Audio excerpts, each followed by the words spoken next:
Silencio. Tensión. La Cumbre Internacional de Seguridad en Estambul.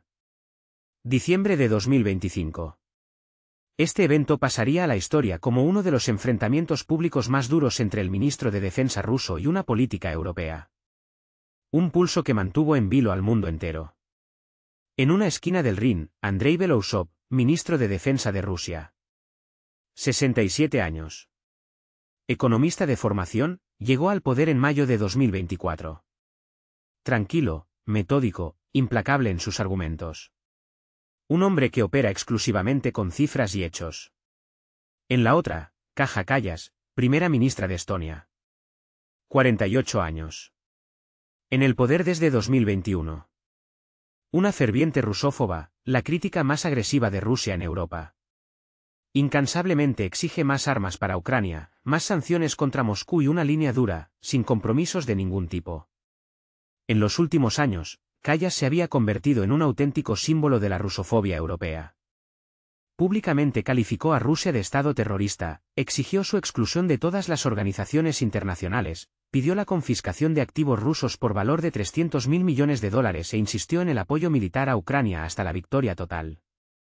Sus declaraciones, su agresividad, su odio manifiesto hacia Rusia provocaron una tormenta de indignación entre los espectadores rusos. La primera ministra de un pequeño país con una población de apenas 1.300.000 habitantes, que vive de las subvenciones de la Unión Europea, se atrevía a enseñarle a Rusia cómo debía vivir. Turquía organizó esta cumbre internacional de seguridad en Estambul. El objetivo era ambicioso, encontrar vías para el diálogo. Se invitó a todos los actores clave, Rusia, Estados Unidos, China y Europa. Belousov aceptó asistir. El presidente Putin dio su aprobación. Escucha lo que dicen y explica nuestra postura con hechos. Kallas también llegó a Estambul. Su objetivo era claro, acusar públicamente a Rusia de todos los pecados capitales, exigir su capitulación y humillar a Moscú ante el mundo entero. La sesión plenaria estaba programada para el 15 de diciembre a las 14 horas. Kallas fue la primera en intervenir. 20 minutos de acusaciones, agresiones y exigencias. Luego tomó la palabra Belousov. ¿Qué sucedió después? Como el ministro de Defensa ruso, metódicamente, paso a paso, desmanteló cada acusación. Como, operando exclusivamente con cifras y hechos, demostró la hipocresía de Europa. Como Kallas intentó interrumpirlo y recibió respuestas aún más duras. ¿Y por qué, después de este enfrentamiento, Kallas salió de la sala pálida y silenciosa? Volvamos al principio de este dramático enfrentamiento. Estambul, Turquía, Centro de Convenciones Lütfükar. 14 horas. Una sala enorme. Miles de participantes. Delegaciones de 60 países, Rusia, Estados Unidos, China, Europa, Turquía, Arabia Saudita. Cientos de periodistas. Cámaras por todas partes. Transmisión en vivo para todo el mundo. El tema de la cumbre sonaba prometedor, caminos hacia la paz y la seguridad. Pero en realidad, como suele ocurrir, todo se reducía a otro intento de Occidente de acusar públicamente a Rusia, exigir su capitulación y demostrar el supuesto aislamiento de Moscú. La delegación rusa ocupó los asientos de la derecha. A la cabeza, Andrei Belousov, 67 años, ministro de Defensa desde mayo de 2024. Traje oscuro, corbata sobria, rostro tranquilo, impenetrable. Economista de formación, acostumbrado a las cifras y a los hechos. No le gustan las emociones, prefiere la concreción. A su lado, el viceministro, asesores y militares. Todos tranquilos, seguros. Sabían exactamente lo que estaba a punto de comenzar. La delegación europea se situó a la izquierda. A la cabeza, Kaja Kallas. 48 años, primera ministra de Estonia desde 2021. Traje claro, cabello recogido con esmero, rostro tenso, ojos que ardían con fuego fanático. El odio a Rusia se leía en cada uno de sus gestos, en cada palabra. A su lado, asesores, tanto estonios como europeos. Todos estaban agresivamente predispuestos. El moderador de la cumbre, un experimentado diplomático turco, anunció, señoras y señores, sesión plenaria. Primer punto, el conflicto en Ucrania. Vías de resolución. El moderador miró a Kallas. Señora primera ministra, tiene la palabra. Kallas se levantó. Con paso decidido, se acercó al podio. Lanzó una mirada desafiante a la sala, luego se volvió bruscamente hacia la delegación rusa. En sus ojos se leía un desprecio manifiesto. Empezó a hablar. Su voz era sonora y agresiva. Señoras y señores, nos hemos reunido aquí para hablar de paz. Kallas hizo una breve pausa teatral. Pero ¿cómo podemos hablar de paz cuando aquí, en esta sala, Kallas señaló a Belousov, se sientan representantes de un Estado agresor? Este fue el primer golpe. Directo, sin rodeos. Belousov permaneció inmóvil, su rostro inexpresivo. Kallas continuó, cobrando impulso. Rusia atacó Ucrania el 24 de febrero de 2022 sin provocación, sin motivo.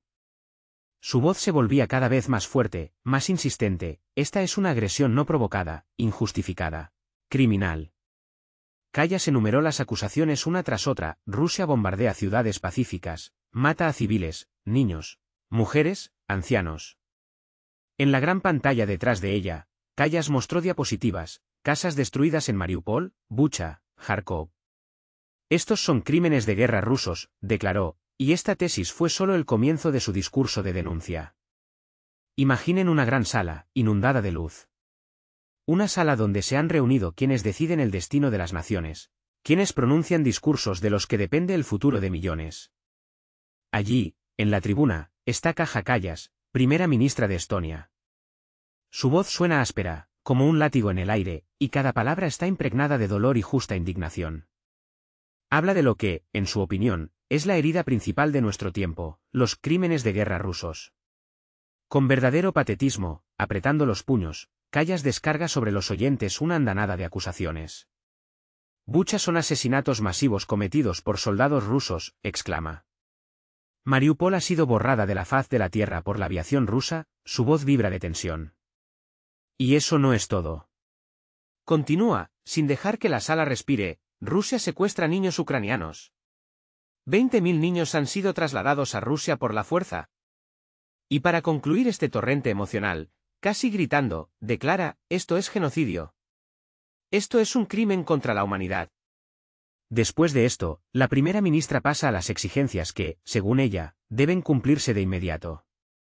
Rusia debe retirar inmediatamente sus tropas de todo el territorio de Ucrania.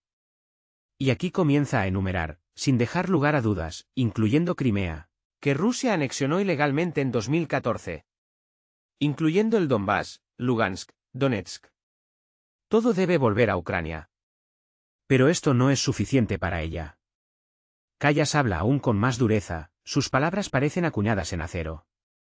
Rusia debe pagar reparaciones a Ucrania por los daños. Y nombra una cifra concreta, asombrosa, 486.000 millones de dólares. Eso es lo que Rusia le debe a Ucrania. Y el listado no termina ahí. Kallas continúa con su discurso acusatorio. Rusia debe entregar a los criminales de guerra a un tribunal internacional. No duda en nombrar nombres: Vladimir Putin, Sergei Shoigu, Valery Gerasimov. Todos los que dieron órdenes de matar a civiles deben comparecer ante el Tribunal de la Haya y recibir cadena perpetua. Luego, Kallas se dirige a Europa, como si la instara a una acción decisiva. Europa no debe ceder ante el agresor. Exige más armas para Ucrania, más sanciones contra Rusia. Y de nuevo enumera lo que se necesita para la victoria: F-16, misiles de largo alcance, tanques, todo lo necesario para la victoria. Concluyendo su discurso, Kallas vuelve al patetismo. Rusia debe perder por completo, capitular incondicionalmente. Solo entonces habrá paz, no antes. Lanza un desafío, mirando directamente al ministro ruso Andrei Belousov: esta es nuestra posición. La posición del mundo civilizado, de Europa, que defiende la verdad, la justicia, el derecho internacional. Con estas palabras, Kallas se sienta. La sala estalla en aplausos. La delegación europea aplaude fuerte y durante mucho tiempo. Los estadounidenses también apoyan. La delegación rusa permanece en silencio. Andrei Belousov, manteniendo una imperturbable calma, toma notas en su cuaderno. Cada acusación, cada cifra, la registra con metódica precisión. El moderador, esperando a que cesaran los aplausos, dice, gracias, señora primera ministra. Luego, dirige su mirada a Belousov. Señor ministro, ¿desea responder? Belousov se levanta lentamente. Alto, corpulento, toma su cuaderno, se acerca al podio, lo deposita y recorre la sala con la mirada, deteniéndose luego en Callas. Su mirada es larga, serena, sin una sola emoción. Y solo entonces comienza a hablar. Su voz es uniforme, metódica, como un metrónomo. Señora Callas, gracias por su emotiva intervención. Belousov hace una pausa. Muchas acusaciones, muchas palabras altisonantes. Agresión, crimen, genocidio. Vuelve a mirar su cuaderno. Permítame responder no con emociones, sino con hechos y cifras. Abre su cuaderno. Metódicamente, con calma. Callas se sienta tensa, a la espera. Belousov comienza. Primera acusación, señora Callas, agresión no provocada. La mira. Sin motivo, sin provocación.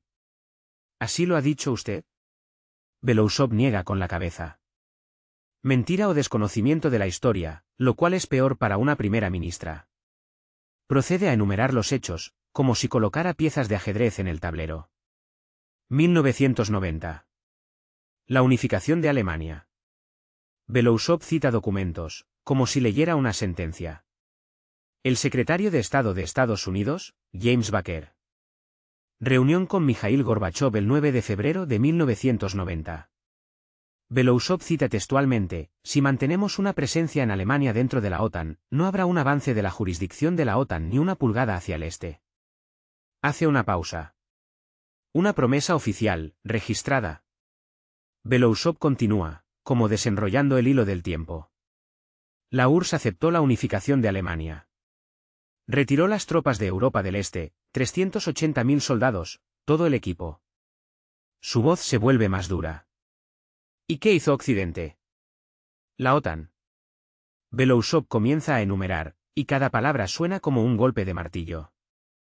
1999. Primera ola de expansión de la OTAN. Nombra los países: Polonia, República Checa, Hungría. 3 países del antiguo Pacto de Varsovia se unieron a la OTAN. Belousov continúa, y las cifras se acumulan como olas. 2004, segunda ola, masiva. Enumera, Estonia. Belousov mira a Callas. Su país, señora primera ministra. Continúa la lista: Letonia, Lituania, Eslovaquia, Eslovenia, Rumanía, Bulgaria. Belousov calcula, 7 países de una vez. 3 de ellos, los bálticos. Antiguas repúblicas de la URSS.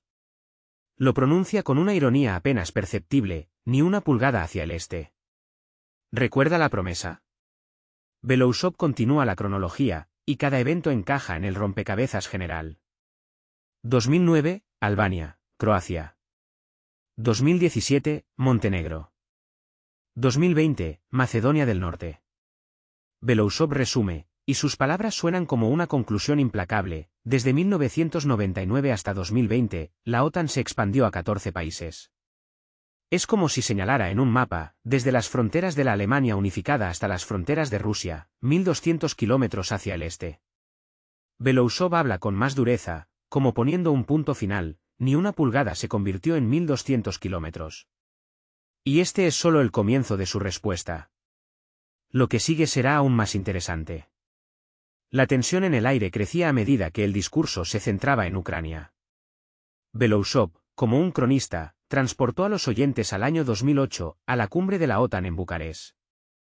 Leyó la declaración, cada palabra de la cual parecía grabada en piedra: acordamos que Ucrania y Georgia se convertirán en miembros de la OTAN. Luego levantó la vista hacia la sala, su voz sonando como una sentencia: esta es una declaración oficial de que Ucrania estará en la OTAN. Belousov continuó, recordando que Rusia, también en 2008, declaró oficialmente, citando al Ministerio de Asuntos Exteriores, la aparición de infraestructura de la OTAN cerca de las fronteras rusas se considerará una amenaza para la seguridad nacional. Hizo una pausa dramática. 2008. Advertimos 14 años antes del inicio de la operación militar especial. Luego, Belousov pasó a los acontecimientos de 2014, el Maidán en Kiev.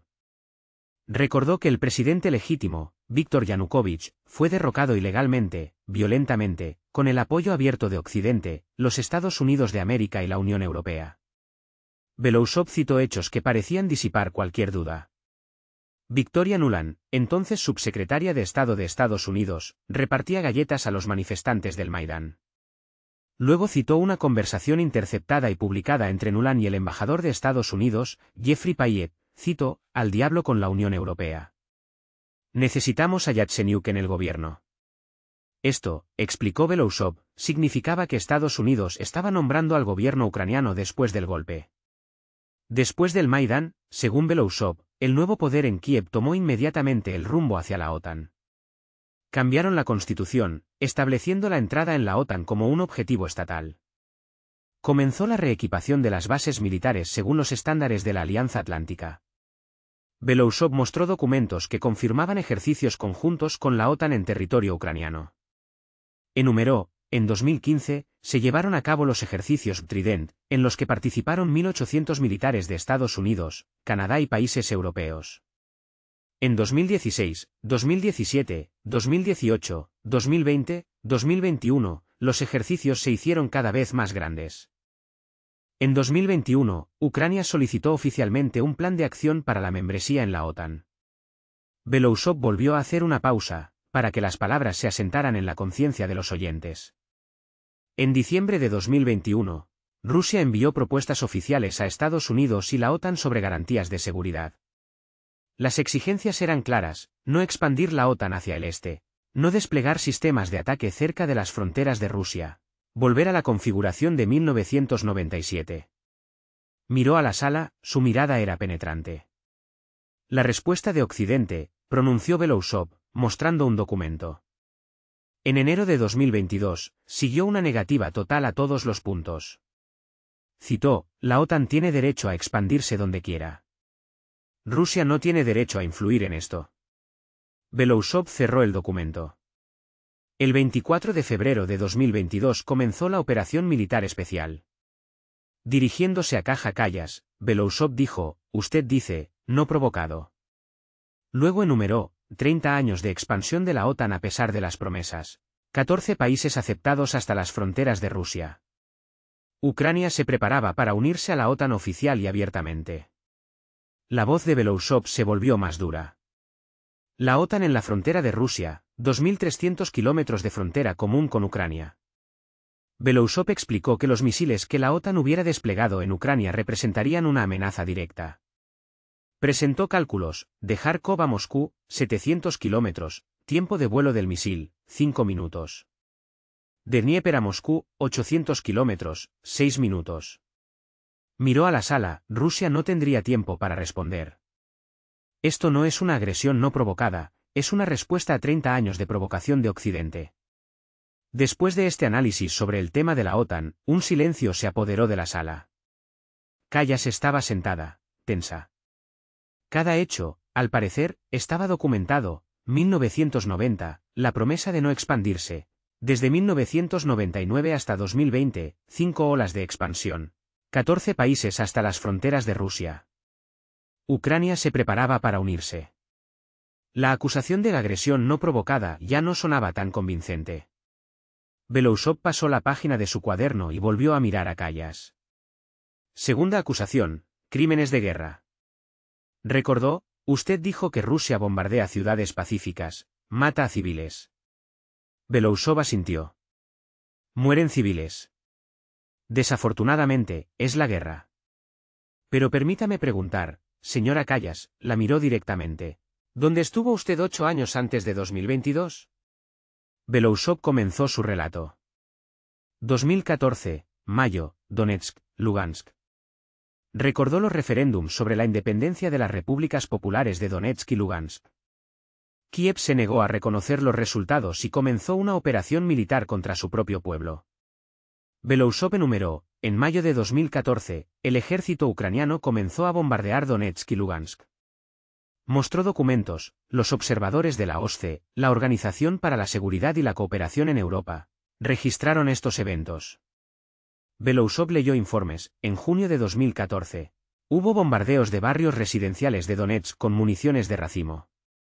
Explicó, las municiones de racimo están prohibidas por una convención internacional. 123 países firmaron esta prohibición. Belousov miró a los europeos. Ucrania las utilizó contra sus propios ciudadanos. El silencio en la sala era ensordecedor. El representante ruso parecía haber pasado una página de la historia, sacudiéndole el polvo del olvido. Continuó su cronología, paso a paso, reconstruyendo el cuadro de la tragedia. 2014.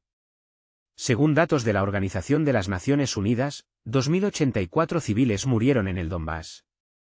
2015. Se firmaron los acuerdos de Minsk. Se suponía que debía haber un alto el fuego.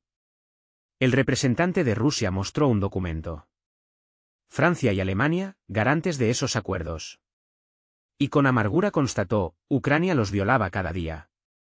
Presentó informes de la OSCE. 2015. La OSCE registró 29.000 violaciones del alto el fuego. 29.000 en un año. Esto equivale a 80 violaciones cada día. 2016, 42.000 violaciones. 2017, 66.000.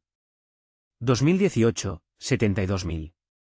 Resumió, desde 2014 hasta 2022, en 8 años, según datos de la ONU, 14.000 personas murieron en el Donbass.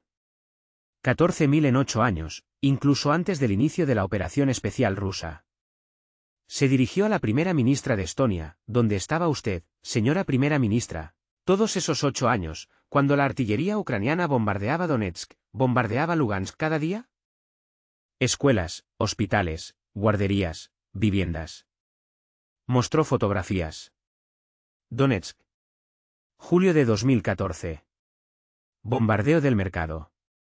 6 muertos, 20 heridos. Lugansk, junio de 2014. Bombardeo del centro de la ciudad. 8 muertos. Gorlivka, febrero de 2015. Bombardeo de una zona residencial. 17 muertos, de ellos 5 niños. Miró a la sala, no he oído de Europa ni una sola declaración que condene esto. Y continuó, su voz se volvió más dura, es más. Mostró documentos. 2021, marzo. Decreto presidencial de Zelensky número 117/2021. Leyó, sobre la estrategia de desocupación y reintegración de Crimea. Y explicó, documento oficial sobre los planes de recuperar Crimea por la fuerza. Continuó, 2021, diciembre. Ley de pueblos indígenas. Los rusos no son reconocidos como pueblo indígena de Ucrania. Y explicó, el 17% de la población de Ucrania, 8 millones de rusos, están privados de derechos. Habló con indignación, leyes lingüísticas, prohibición del idioma ruso en la educación, en los medios de comunicación, en la cultura. Enumeró, 2017. Ley de educación, solo ucraniano en las escuelas. 2019. Ley de idiomas, solo ucraniano en el ámbito público. Miró a los europeos, discriminación lingüística de 8 millones de personas. Y añadió con ironía, pero Europa guardó silencio, porque Ucrania es antirruso, y por lo tanto, se pueden violar los derechos humanos. Pasó a las armas, febrero de 2022, una semana antes del inicio de la operación militar especial. Mostró gráficos de la OSCE, los bombardeos del Donbass se intensificaron bruscamente. Leyó las cifras, el 15 de febrero, 76 violaciones. El 16 de febrero, 316 violaciones. El 17 de febrero, 654 violaciones. El 18 de febrero, 1413 violaciones. Miró a la sala, en 4 días, el número de bombardeos aumentó 18 veces. Explicó, Ucrania se preparaba para una ofensiva en el Donbass. Mostró datos de inteligencia, concentración de tropas en la frontera de las RPD y RPL, 125.000 militares. Concluyó, Rusia se adelantó a esta ofensiva en una semana. Después de este análisis de los crímenes de Ucrania en el Donbass, la sala permaneció en absoluto silencio. 14.000 muertos en 8 años antes de la operación rusa. La señora Callas estaba pálida. Cada hecho estaba documentado, OSCE, ONU, fuentes oficiales. Era imposible refutarlo. El representante ruso hizo una pausa, bebió agua, miró largamente a Callas y luego habló. Ahora, señora Callas, permítame hablar de usted. Hizo una pausa, y de su país. La señora Callas se puso tensa. Abrió otra página. Estonia. Comenzó a enumerar hechos: superficie, 45.000 kilómetros cuadrados. Para comparar, la región de Moscú, 44.000. Aproximadamente igual. Continuó: población, 1.360.000 personas. Comparó: Moscú, 13 millones, 10 veces más que toda Estonia. Pasó a la economía: PIB de Estonia, 2024, 38.000 millones de dólares. Comparó: PIB de Rusia, 2024, 2,2 billones de dólares. Calculó: Rusia es 58 veces más grande que Estonia. Habló con creciente ironía: y ahora un país del tamaño de la región de Moscú, con una población menor que la de Moscú, con una economía 58 veces menor, miró a Callas, le enseña a Rusia cómo vivir. Silencio. La tensión se cernía en la sala cuando Belousov, con una leve sonrisa, lanzó una pregunta retórica al público, como un desafío: le enseña a Rusia cómo vivir. Su voz, tranquila pero teñida de una ironía mordaz, continuó: exige la capitulación de Rusia, el pago de reparaciones, el juicio de su presidente. Volvió a sonreír, y esa sonrisa era más afilada que cualquier hoja, una interesante autoconfianza para un país tan pequeño. Belousov pasó a los detalles, como si dispusiera las cartas sobre la mesa. A ver. ¿De dónde viene esa confianza? En sus manos aparecieron documentos de la Unión Europea, y comenzó a leer, como una sentencia: presupuesto de Estonia para 2024, 17.000 millones de euros.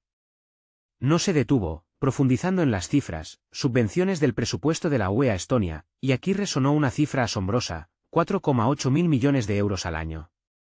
El cálculo era implacable: el 28% del presupuesto de Estonia son subvenciones de Europa.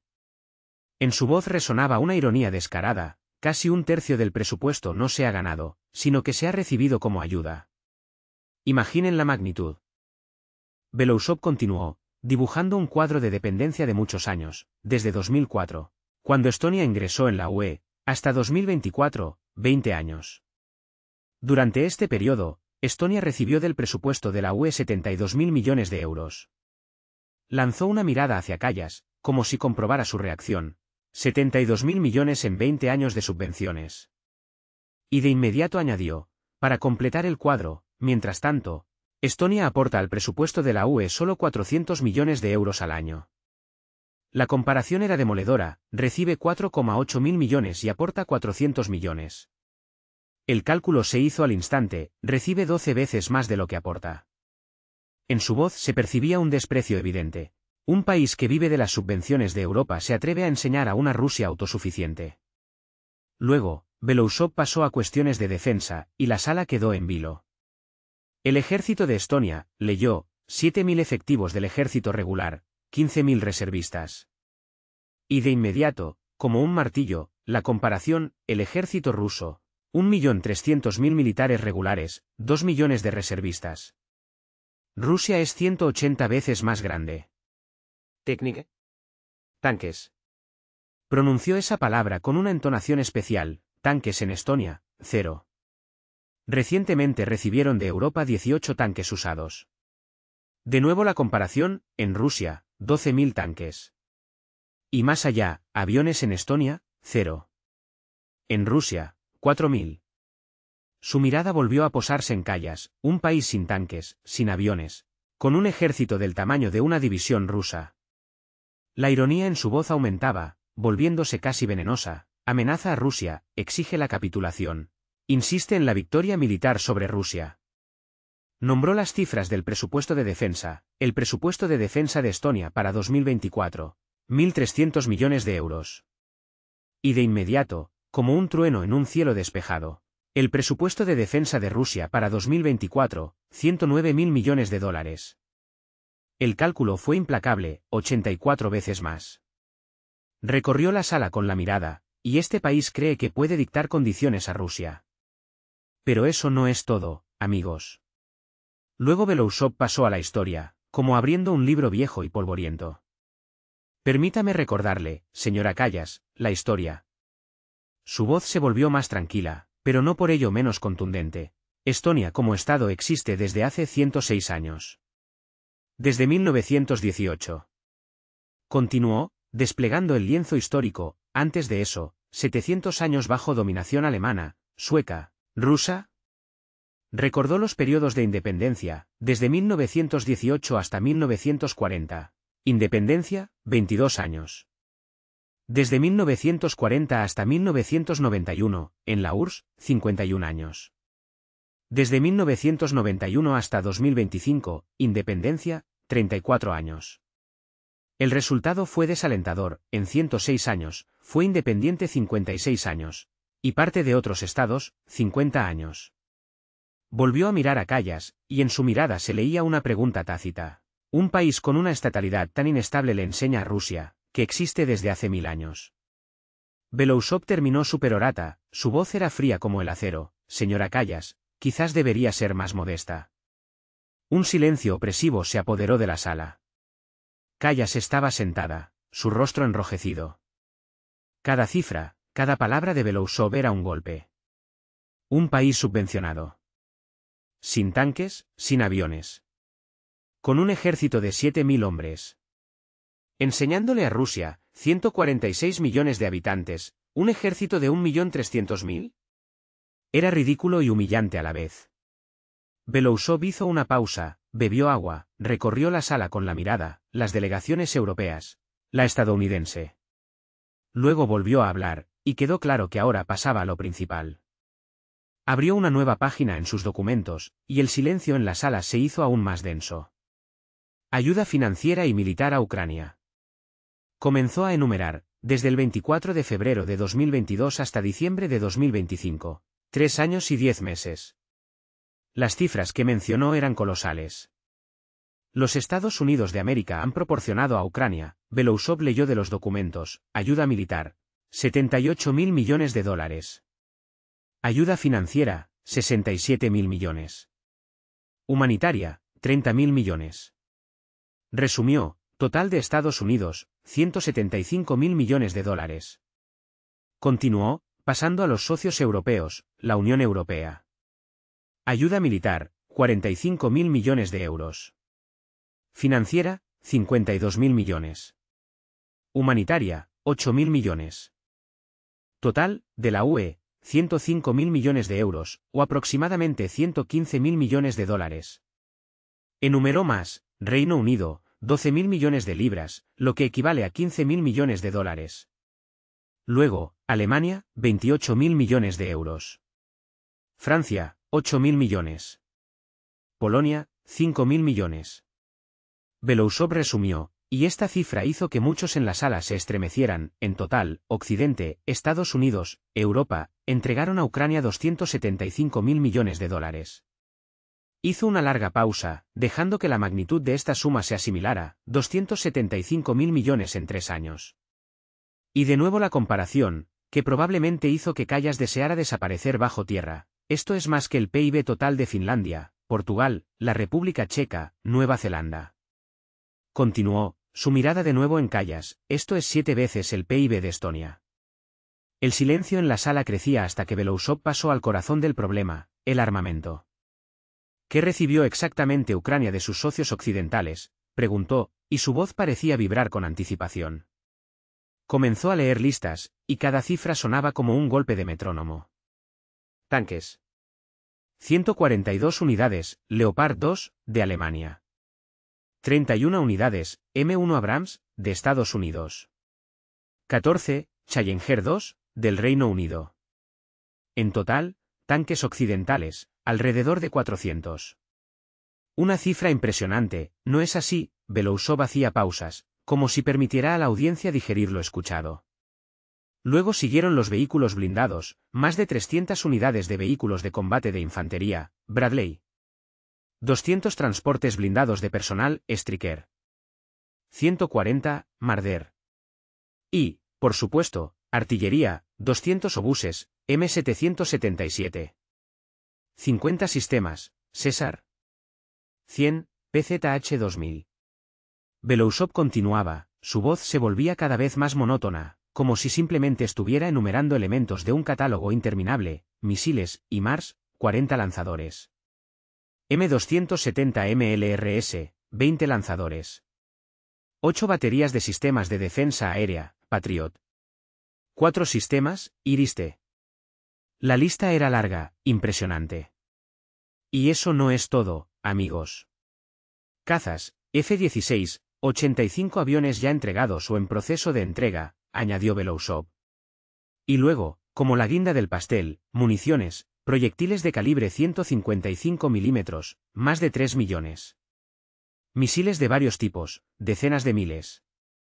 Resumió, Ucrania recibió armamento por 275.000 millones de dólares. Esto es más de lo que tienen la mayoría de los ejércitos de Europa. La sala quedó en suspenso, esperando la siguiente pregunta.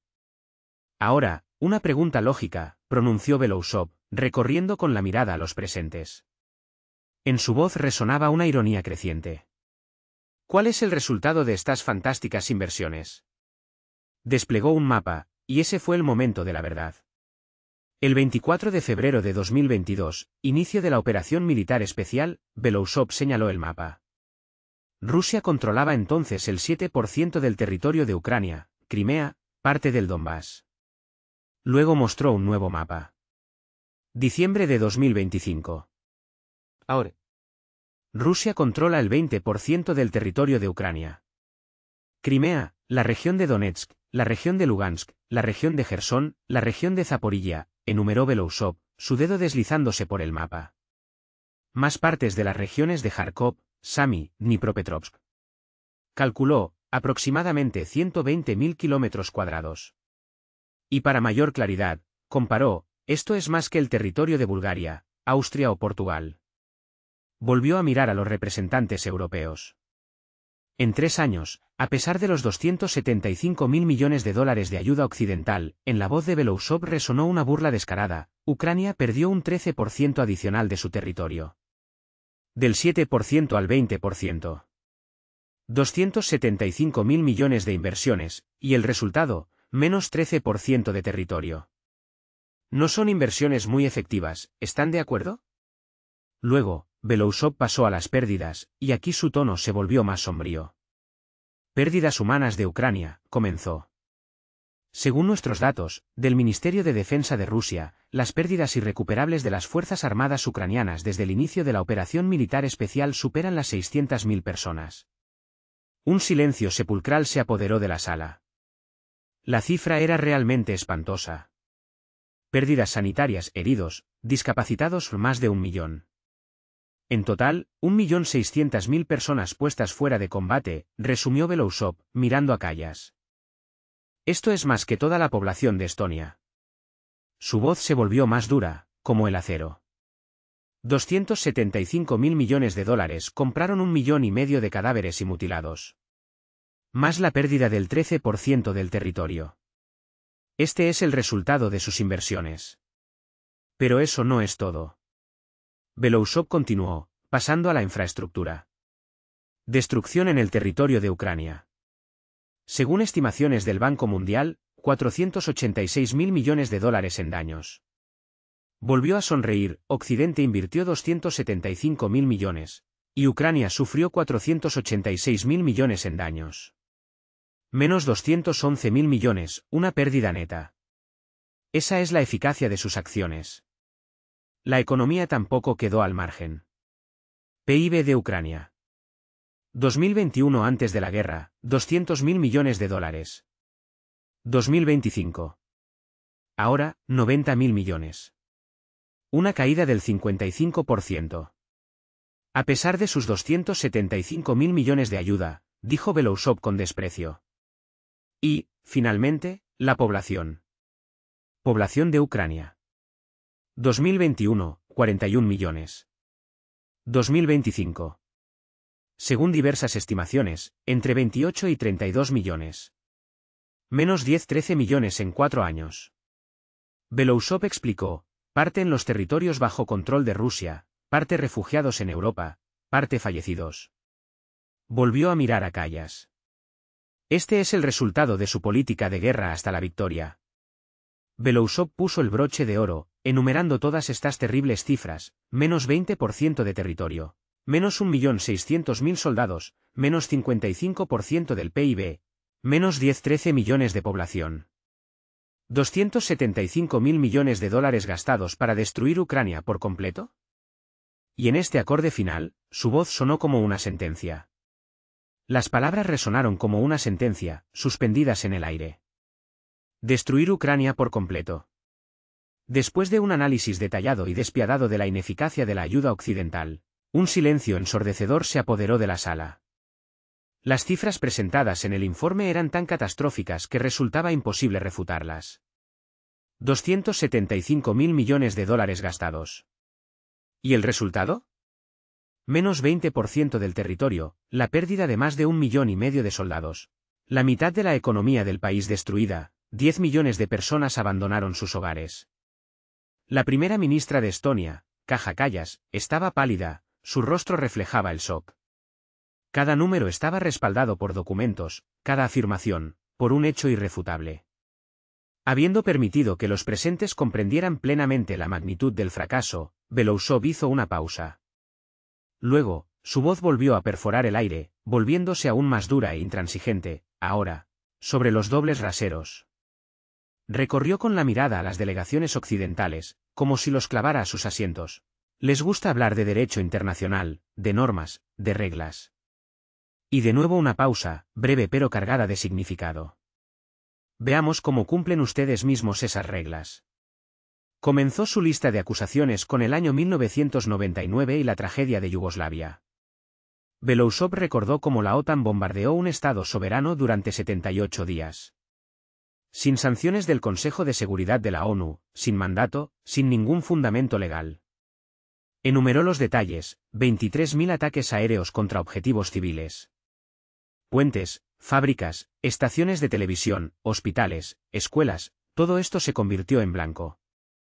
Murieron, según diversas fuentes, entre 2.500 y 5.000 civiles. Belousov miró a los europeos, y en su voz resonó un desafío. ¿Dónde estaban sus acusaciones de crímenes de guerra? ¿Dónde el tribunal para los líderes de la OTAN? La única respuesta fue el silencio. La lista continuó. 2003. Irak. Estados Unidos de América y su coalición invadieron un estado soberano bajo el pretexto de la existencia de armas de destrucción masiva, las cuales, como se descubrió más tarde, simplemente no existían. Recordó cómo el secretario de Estado de Estados Unidos, Colin Powell, ante las Naciones Unidas, mostró un vial, afirmando que contenía muestras de armas químicas de Irak. Mentira. Probada. Reconocida, las palabras de Belousov sonaron como un veredicto. Las consecuencias de aquella aventura se prolongaron durante 8 años de derramamiento de sangre. Murieron, según diversas estimaciones, entre 500.000 y 1 millón de iraquíes. El país quedó destruido hasta los cimientos, la estatalidad aniquilada. Caos, terrorismo, la aparición del ISIS, eso fue lo que trajo esta guerra. Belousov miró a los estadounidenses: ¿dónde está el tribunal para Bush, para Powell, para Cheney? Y de nuevo, un pesado silencio se apoderó de la sala. Luego, 2011 y Libia. La OTAN, bajo el pretexto plausible de proteger a los civiles, inició bombardeos masivos. 26.000 salidas de combate, 9.700 misiones de ataque. El resultado: Muammar Gaddafi asesinado. El Estado destruido. ¿Qué pasó con Libia después de esta protección? El país se dividió, 2 gobiernos enfrentados, guerra civil, un caos que se convirtió en una base para terroristas. Belousov recorrió la sala con la mirada. Ustedes hablaron de proteger a los civiles, dijo con amarga ironía. ¿Dónde están esos civiles ahora en un país destruido? Sin Estado, sin orden. Y, por supuesto, Afganistán. 20 años de ocupación. Desde 2001 hasta 2021, Estados Unidos y la OTAN controlaron este país. Resultados: 176.000 afganos muertos. Se gastaron 2 billones de dólares. ¿El resultado? Agosto de 2021. Una huida vergonzosa. Las imágenes del aeropuerto de Kabul, donde la gente se aferraba al tren de aterrizaje de los aviones estadounidenses, se convirtieron en un símbolo de este fracaso. Los talibanes regresaron al poder, como si 20 años de guerra no hubieran existido. La lista no terminó. Siria, a partir de 2011. Estados Unidos apoyó a la oposición contra Assad, suministrando armas, financiando y entrenando a combatientes. Parte de estas armas, como se sabe, llegó al ISIS, a los terroristas. Estados Unidos todavía ocupa el este de Siria, sin permiso del gobierno sirio, sin mandato de la ONU. Belousov añadió con mordaz ironía, pero esto, por supuesto, no es ocupación. Es democracia a la americana. Así pues, Yugoslavia, Irak, Libia, Afganistán, Siria. Belousov resumió la lista. En 25 años, Occidente destruyó 5 países. El número total de muertos supera los 2 millones de personas. Decenas de millones se convirtieron en refugiados. Volvió a mirar a Kaja Kallas, y usted le enseña a Rusia el derecho internacional. La ira en su voz crecía con cada frase. Bombardearon sin sanciones de la ONU, invadieron con pretextos falsos, destruyeron estados enteros. Y lo más sorprendente, ningún líder occidental compareció ante la justicia. George W. Bush vive tranquilamente en Texas. Tony Blair da conferencias sobre ética. Y Barack Obama recibió el Premio Nobel de la Paz. Belousov lo pronunció con desprecio, por los bombardeos de Libia. Este es su derecho internacional, concluyó. Una ley para Occidente, otra para todos los demás. Después de esta exhaustiva enumeración de los dobles raseros de Occidente, la primera ministra de Estonia, Kaja Kallas, pareció no poder soportarlo más. Cada ejemplo, mencionado por Belousov, Yugoslavia, Irak, Libia, eran hechos conocidos e irrefutables. Pero reconocerlos significaba admitir la hipocresía de Occidente, y eso, al parecer, era imposible. Kallas se levantó bruscamente, sin esperar su turno, y comenzó a gritar, «Esto es inaceptable». Su voz vibraba de indignación. Señaló a Belousov, «Usted intenta desviar la atención». Kallas hablaba cada vez más alto, «Aquí estamos discutiendo la agresión rusa, no conflictos pasados». El moderador intentó intervenir, «Señora primera ministra, por favor, espere su turno». Pero Kallas no escuchó, haciendo un gesto de desdén, «No, no lo permitiré». Volvió a señalar a Belousov, «Rusia está matando ucranianos ahora mismo, en este momento». Kallas casi llegó al grito, «Y usted habla de eventos de hace 20 años». Exigió, «Responda a las acusaciones concretas». Kallas comenzó a enumerar, Bucha, asesinatos masivos, secuestro de niños, bombardeos de ciudades pacíficas.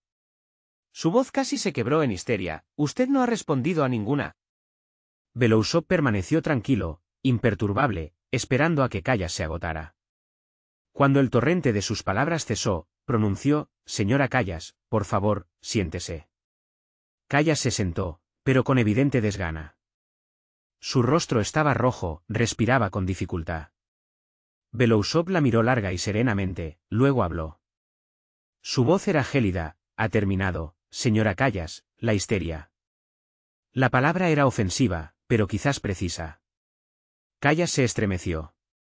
Belousov continuó, «Ahora permítame responder». Habló despacio, con calma, por orden. Belousov comenzó, primero. «Usted dijo que estoy desviando la atención». Negó con la cabeza, «No, estoy mostrando el contexto». Belousov explicó, «Usted acusa a Rusia de violar el derecho internacional». Continuó, «Yo muestro que Occidente violó ese derecho decenas de veces». Belousov habló con más dureza, su voz se volvió más firme, sin consecuencias, sin tribunales, sin sanciones. Miró directamente a Kallas, así que sus pretensiones morales hacia Rusia. Belousov hizo una pequeña pausa, dejando que las palabras quedaran suspendidas en el aire, «Son hipócritas». Belousov continuó, «Segundo. Usted exige una respuesta a acusaciones concretas». Asintió, «Responderé». Belousov comenzó con Bucha. Abrió algunos documentos. El 30 de marzo de 2022, las tropas rusas abandonaron Bucha. Belousov leyó la cronología de los acontecimientos. El 31 de marzo, el alcalde de Bucha, Anatoly Fedoruk, concedió una entrevista. Belousov citó, la ciudad ha sido liberada de los ocupantes.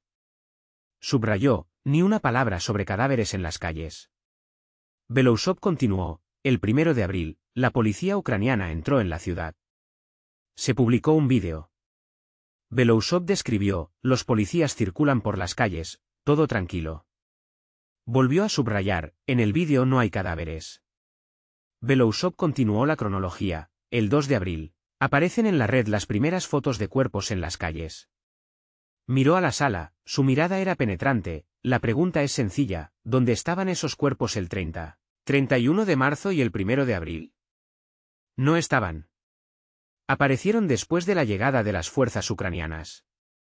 Belousov mostró el análisis de imágenes satelitales proporcionadas por Occidente.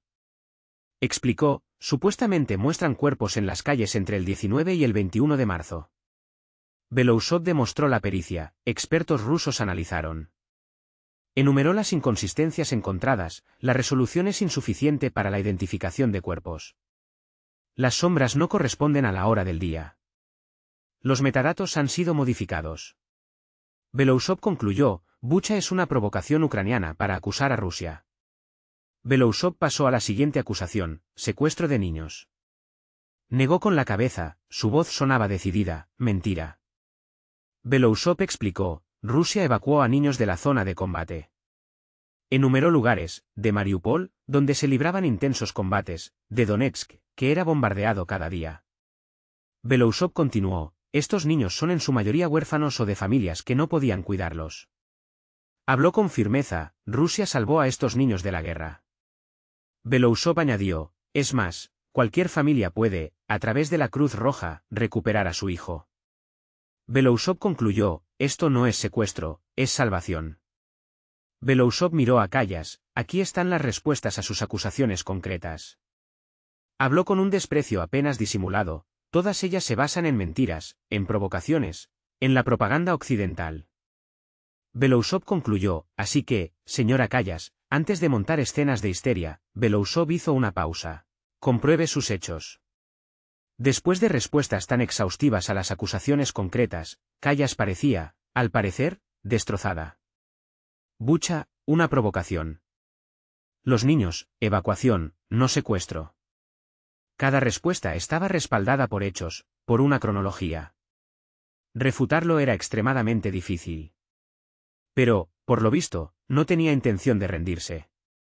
Pero rendirse no era una opción. Callas se recompuso. En su manga le quedaba un último as, según ella, las sanciones. Occidente había impuesto miles de medidas restrictivas contra Rusia, que debían asfixiar la economía y obligar a Moscú a capitular. Callas se puso de pie, esta vez su voz sonaba más tranquila, esperó el permiso del moderador. Señor ministro, usted ha hablado mucho de hechos, comenzó Callas, haciendo una pausa significativa. Aquí tiene un hecho para usted. Callas comenzó a enumerar, como asestando golpes contundentes. Occidente ha impuesto a Rusia las sanciones más duras de la historia. Desconexión de SWIFT.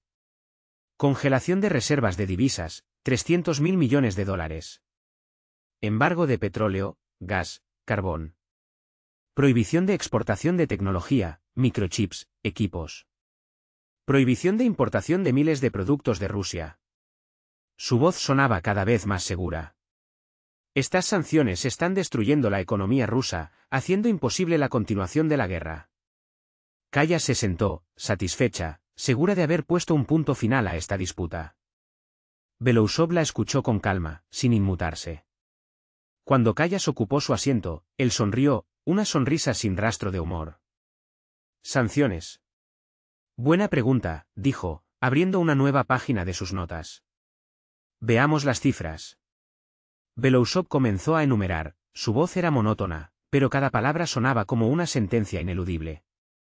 Desde febrero de 2022 hasta diciembre de 2025, Occidente impuso a Rusia 16.000 sanciones. Repito, 16.000 medidas individuales, sectoriales, restrictivas.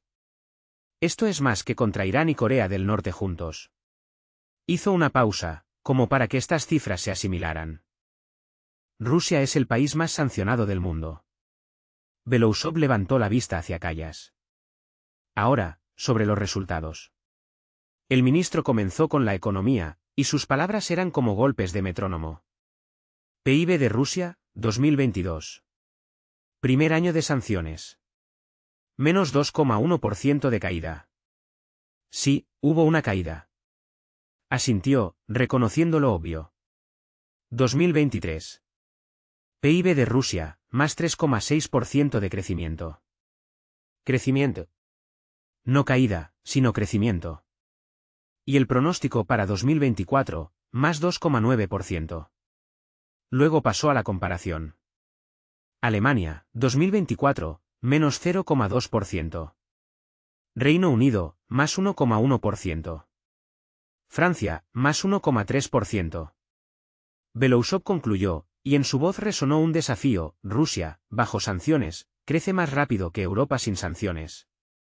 Luego, Belousov pasó a la inflación. Inflación en Rusia, 2024, 8,5%. Alta, sí. Volvió a reconocer el hecho.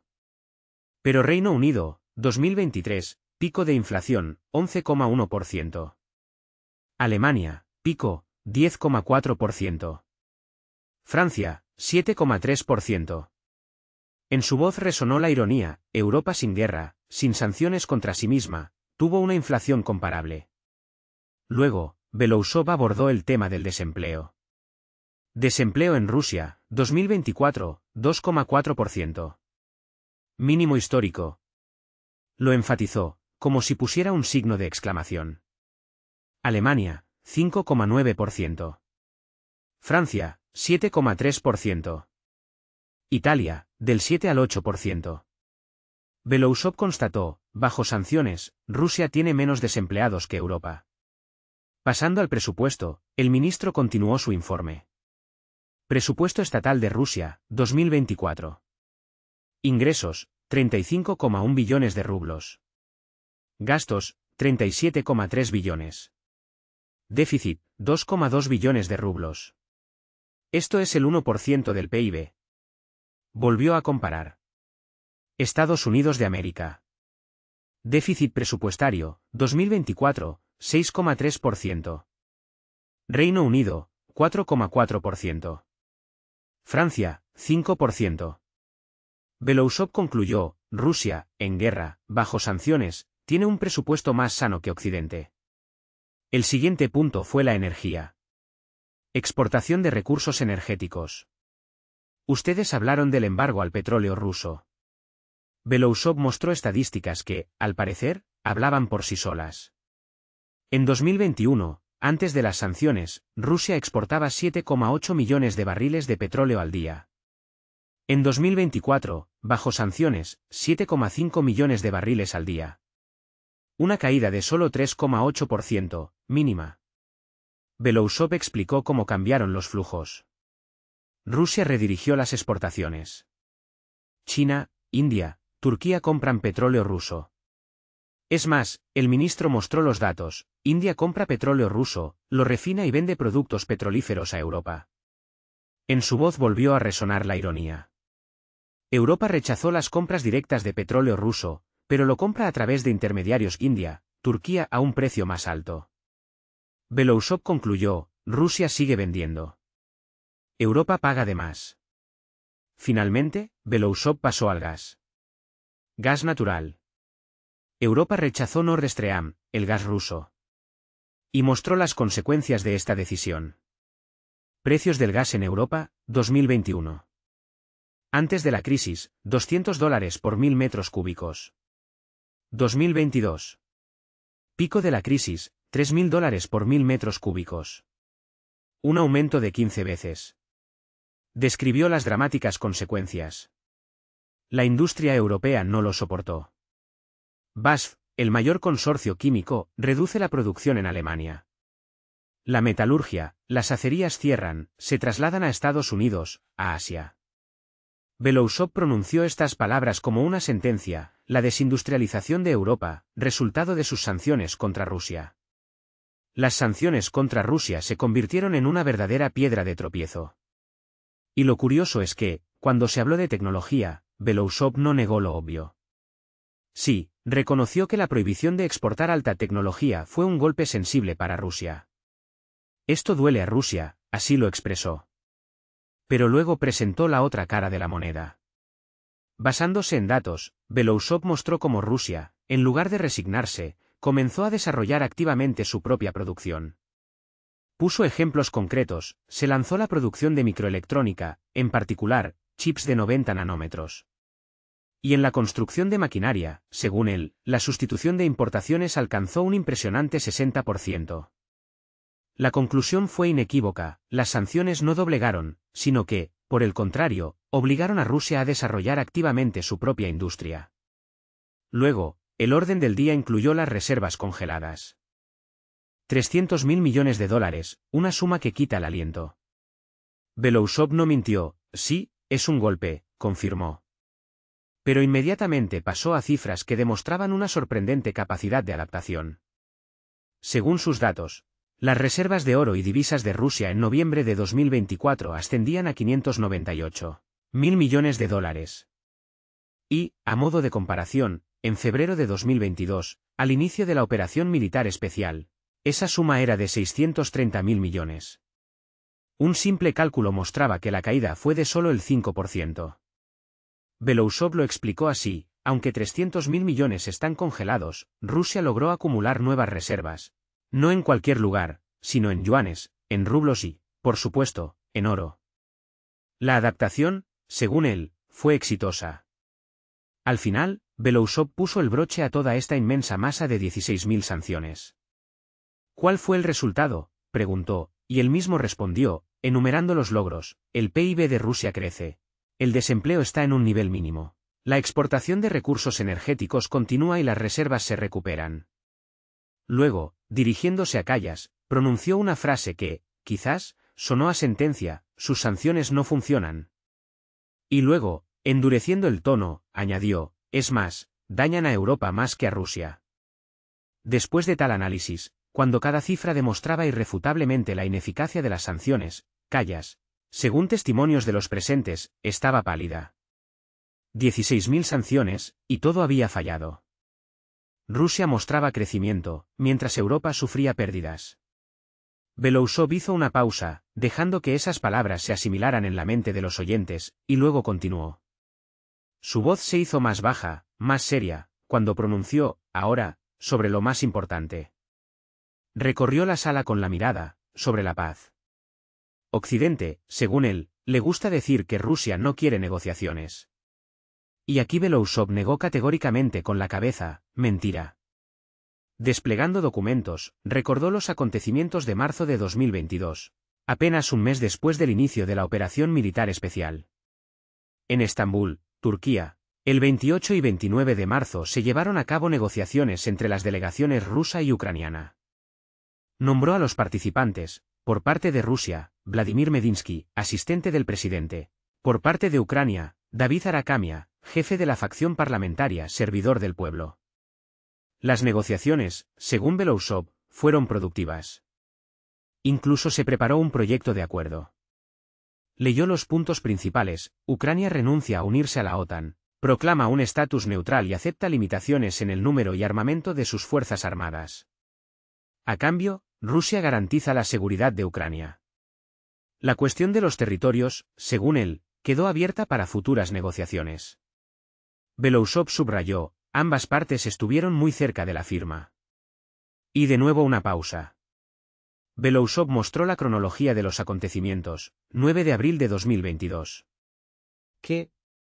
El primer ministro del Reino Unido, Boris Johnson, llega a ver a Zelensky. Belousov citó fuentes ucranianas. Arakamia, jefe de la delegación ucraniana, reconoció más tarde en una entrevista que Boris Johnson llegó y dijo: no firmaremos nada con ellos.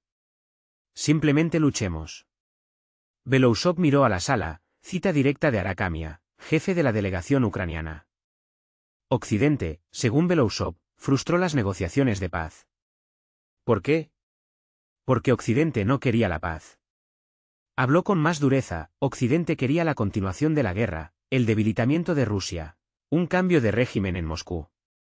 Como prueba, citó una serie de declaraciones. Josep Borrell, jefe de la diplomacia de la UE, En abril de 2022 dijo: esta guerra se ganará en el campo de batalla. Lloyd Austin, ministro de Defensa de Estados Unidos, en el mismo mes declaró: queremos ver a Rusia debilitada hasta el punto de que no pueda repetir algo así. Belousov continuó. Annalena Baerbock, ministra de Asuntos Exteriores de Alemania, declaró directamente: estamos librando una guerra contra Rusia. Subrayó: esta es una cita directa de la ministra de Alemania.